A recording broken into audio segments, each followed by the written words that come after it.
Hello, fellow Tauruses. So, we are doing a reading to see what is going on, essentially. October is a really interesting month astrologically this year. There's a lot going on. I am not an astrologer, but I picked up a few things reading about what's coming and going, and with all the retrogrades that are coming direct and Mars going retrograde in Gemini, there's a lot going on. So I'm focusing mostly on the fact that on the 23rd, the Sun and Venus go into Scorpio, and then 2 days later we have a new moon in Scorpio, so we've got eclipses and all of that. But I put together a little spread, and while I am focusing on that, really, we're going to just see what we need to look at for this time period. Now while I'm shuffling, I'm going to thank you for liking, subscribing, sharing, commenting, all of that fun stuff. If you would like a reading from me, please head to my website or email me.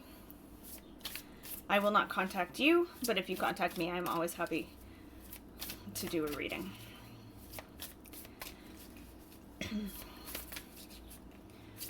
So we're going to start with a card for Taurus.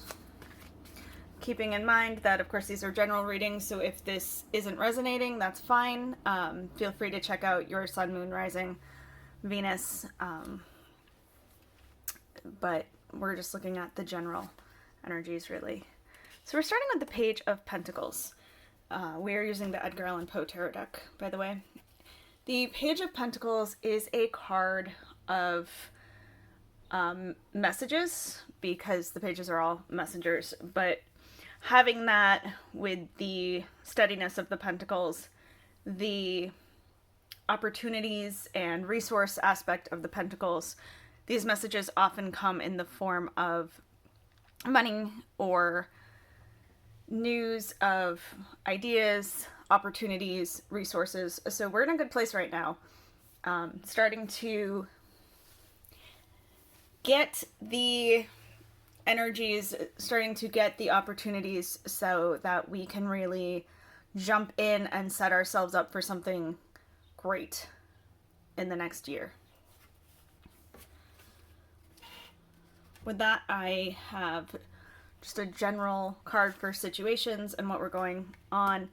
That is the Ace of Wands. That is the card of the creative spark. That is the card that asks me to create when I'm not sure what else is going on, to keep pushing, to keep creating, to find that thing we're passionate about. I love this with the Page of Pentacles because what it is asking you, Taurus, is to find the things that excite you, find the things that really work for you, the things that make you happy, excited, and find a way to use them to get resources so that you are both building that happiness aspect of your life and that stability, as that's really where we thrive. Next, we're looking for what to watch for, and this is because looking at all the messages, there is a lot of miscommunication, a lot of stumbling. Scorpio moving into Venus puts it at a deficit, which means there's a lot of angst. So we're just going to look at what to watch out for so we can take the steps to make things smoother for ourselves. We have the Eight of Swords there. Now, the Eight of Swords is a card that speaks to feeling stuck. The great thing is that when this comes up, usually we're not stuck. Usually it's asking us to be a little bit more creative, a little bit more specific, thinking outside the box, stepping back from the situation, a little less in our own heads, and a little bit more pragmatic. Looking for different ways to do things, because generally what happens here is there's a kind of learned helplessness. We've been in this position before, and we were stuck and didn't know how to get out until something came along and moved us. And that can give you that stuck feeling again, that feeling of being trapped. But we know better now, and we're going to find our own way out. So what to watch for is these moments where you feel stuck and you feel like you have no options. At that point, we take a step back, go back to creating, go back to what we love, and let those answers open up for us instead of trying to force them. Next, we're looking at what needs to be healed. We've got the King of Cups. So the King of Cups is generally a card of balancing head and heart. For me, what needs to be healed would be that balance. This would say that maybe you're all in your heart and you're chasing all the butterflies and you're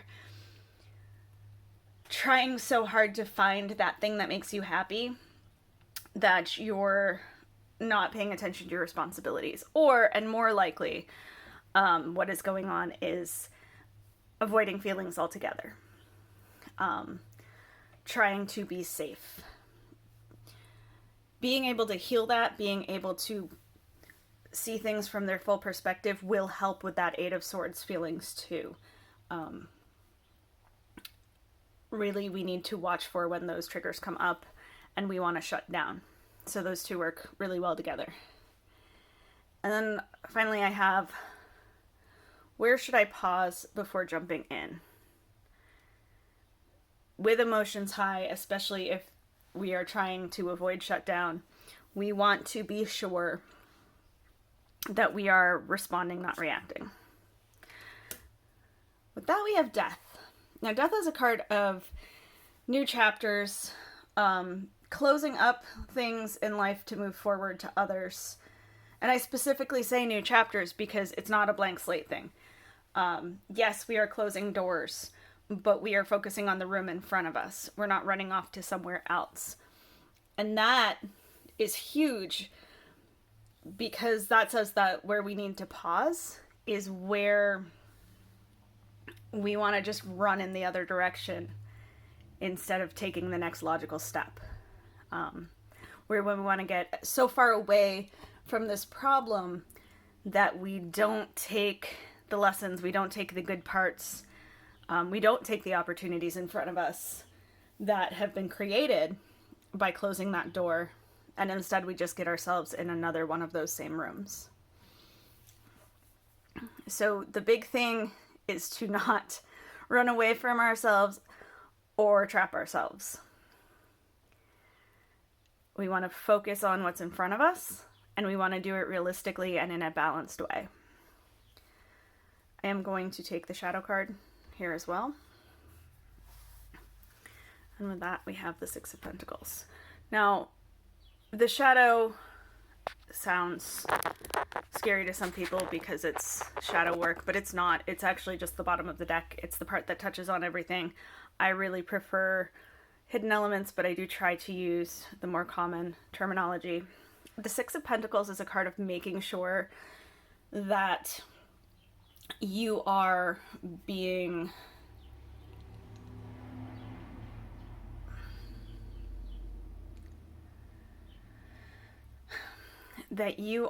paid or otherwise compensated for what you do. See, the thing about the Six of Pentacles, it is a card of generosity, but it is also that card of giving until it hurts. And that is largely because it comes after the card of poverty. So there's this compassion that we feel when we have missed out on something or someone and we've felt like we've been left out in the cold, we've felt scared. And because of that, sometimes we get to the point where when we do have the ability to help, we help too much and get ourselves back in that cycle. This card isn't telling you not to help. In fact, it is telling you to be generous, but it's also asking to make sure that there is that balance and it comes back to you. So if you are doing something for somebody and you have spent your money or your time making sure that you get that or something back. Bartering's fine. Someone helping with their time or energy, that's all good. But the idea is to make sure that while you are helping someone get on their feet, you are not being pulled off of yours. So it's a lot to think about for the next couple of weeks. But if we keep focusing on that flame, that thing that gets us out of bed in the morning, and that balance, and not run in one direction or the other, I think we're going to be okay. Thank you.